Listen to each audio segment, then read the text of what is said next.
Hello， 大家好，今天我们来聊聊台湾的教育。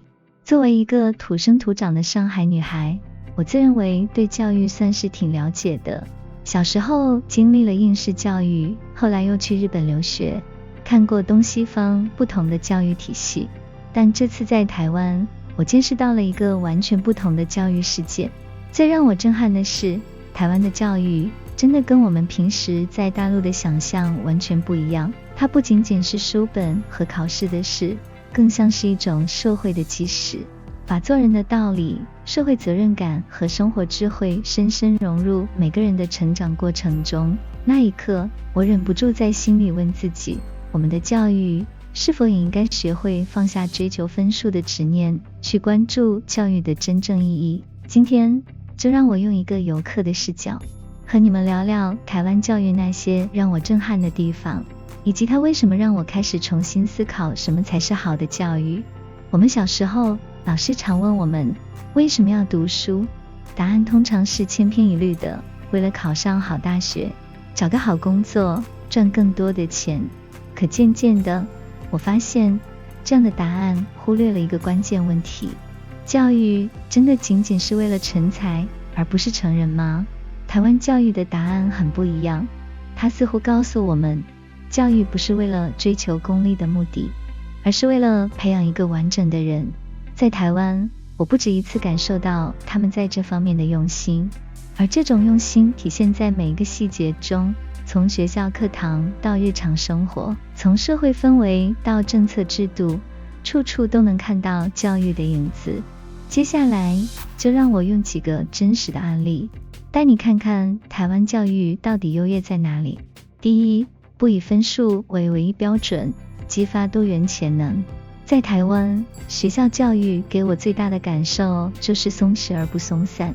比如，我有幸旁听了一节台湾高中生的生活教育课，这节课的主题是如何减少社区垃圾。课堂上，老师没有讲课本知识，而是带领学生一起讨论实际问题。更让我吃惊的是，老师甚至让学生分组设计方案，并在社区里实地实践。让我印象深刻的是，一个小组的学生提出了回收挑战赛的创意。他们设计了一款简单的小游戏，让社区居民通过分类垃圾赢积分换取小礼物。这个创意立刻得到了社区的好评，还被社区活动中心采用了。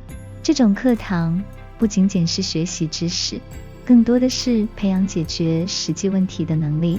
台湾教育并不单纯以考试分数作为衡量标准，而是通过让学生实践和探索，帮助他们发现自身的兴趣和能力。这种方式让我想起了大陆教育中少见的情况，不仅仅是让学生应试，更是鼓励学生主动去探索世界。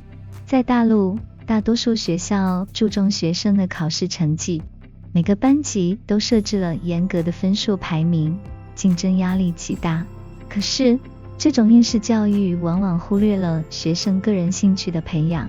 台湾教育给了学生更多的自主权，让他们在兴趣和实际操作中去发现自己擅长的领域。相比之下，大陆的教育体系就显得过于僵化了，似乎更多的是教会学生如何答题，而不是如何思考、如何创造。第二，从兴趣出发，成就独特人生。台湾教育的另一个特点是对学生兴趣的重视。我有一个台湾朋友阿豪，他的经历真的可以说是台湾教育的活招牌。阿豪小时候成绩一般，在大陆的标准下，可能早就被贴上差生的标签，但他的老师却发现他对木工特别感兴趣，于是建议他去参加学校的木工社团。后来，阿豪进入职业学校系统学习木工，逐渐从爱好变成专业。他告诉我，有一位老师甚至自掏腰包，为他买来一套高级木工工具，鼓励他参加国际比赛。阿豪最终凭借精湛的手艺获得了国际大奖，现在已经是台湾颇有名气的木匠。阿豪笑着对我说，如果没有那些老师，我可能早就放弃自己了。这种经历让我感叹不已。阿豪在台湾教育体系的支持下，找到了自己真正的兴趣，并把它发展成了职业。而在大陆，许多孩子因为成绩不突出，往往被贴上差生的标签，而忽视了他们的兴趣和特长。台湾教育注重学生的个性化发展，提供了更多的选择和可能性，这让学生有机会在兴趣中找到自信，最终走出一条属于自己的路。第三，教育的细节藏在日常生活里。台湾的教育不仅体现在课堂和学校，更深入到了社会的每一个角落。比如，在台湾的便利商店，无论早晨还是深夜，店员永远都是耐心又礼貌的。欢迎光临，谢谢光临，这种礼貌用语几乎成为了一种下意识的习惯。朋友告诉我，这种行为并不是公司规定，而是从小的教育让大家学会尊重他人。还有一次，我在台北捷运上遇到一位年轻妈妈带着小孩，小孩不小心大声说话了，妈妈立刻轻声提醒，宝贝，车厢里大家都很安静，我们小声一点，好吗？那一刻，我真的被感动到了。这种教养不是靠规章制度，而是靠从小到大的潜移默化。这种礼貌和文明，也反映了台湾教育的另一个特点，把做人放在首位。无论是尊重他人、爱护环境，还是懂得感恩，台湾的孩子从小就被教导这些生活中的细节，而这些软技能对他们未来的影响，可能比成绩单上的分数更重要。我也注意到，台湾的教育特别注重培养学生的责任感，在很多学校和社区中，都会组织孩子们参与一些志愿活动，比如去清理公共环境、帮助弱势群体等。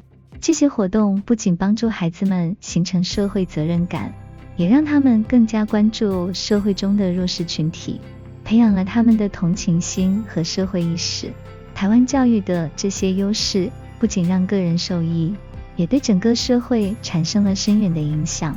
从社会秩序到人际关系，从环境保护到社会责任感，都能看出教育的力量。比如，台湾的志愿者文化非常盛行，很多高中生和大学生都会主动参与志愿服务，无论是去山区支教，还是帮助社区清理环境。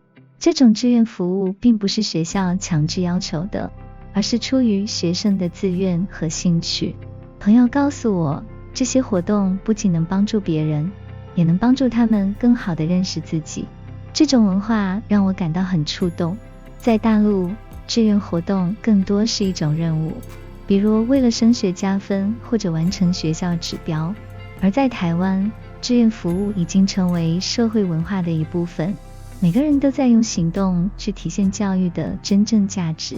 此外，台湾的环境保护意识也让我感到惊讶。台湾的学校会定期组织学生参加环保活动，比如捡垃圾、回收资源等。而且从小到大，台湾孩子的垃圾分类意识就非常强，每个学生都会清楚地知道每一种垃圾应该放进哪个回收桶。这种教育不仅仅是在学校里，甚至已经渗透到台湾的日常生活中。台湾的家庭通常也非常注重孩子从小养成良好的环保习惯。通过这次台湾之行，我重新思考了一个问题：教育的终极目标是什么？在台湾，我看到的答案是培养一个完整的人。这样的教育不是单纯追求高分、名校，而是教会每个人如何在社会中找到自己的位置，如何过好自己的人生。台湾教育的优越之处，并不是用一些宏大的理论包装出来的，而是体现在每个细节、每一个普通人的成长故事中。最后，我想用一句话结束今天的分享：教育不是让孩子成为最优秀的竞争者，而是让他们成为更好的自己。